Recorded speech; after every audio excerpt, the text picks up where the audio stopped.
हे देखील आपण या व्हिडिओमध्ये पाहणार आहोत. तर जर समजा तुम्ही आता एखादं केस आहे, एखादा फेरफार आहे, तो फेरफार तुम्ही समजा चॅलेंज केला.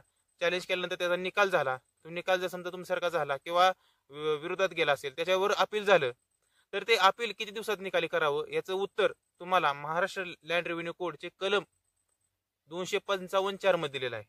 म्हणजे समजा एखाद्या प्रांतासमोर जर अपील असेल, प्रलंबित अपील असेल, तर ते अपील त्या प्रांताने पूर्ण हिअरिंग घेऊन म्हणजे दोन्ही पक्षकारांना नोटीस काढून त्यांना दोघांना हजर करून ते म्हणजे दाखल केलेल्या तारखेपासून 1 वर्षाच्या आत दाखल केलेल्या तारखेपासून 1 वर्षाच्या आत ते अपील त्यांनी निकाली काढायचे. मग तो निकाल कोणासारखा का असाना, पण ते अपील प्रॉपर प्रोसिजर फॉलो करून म्हणजे दोघांना नोटिसा वगैरे काढून ते 1 वर्षाच्या आत निकाली करायचंय.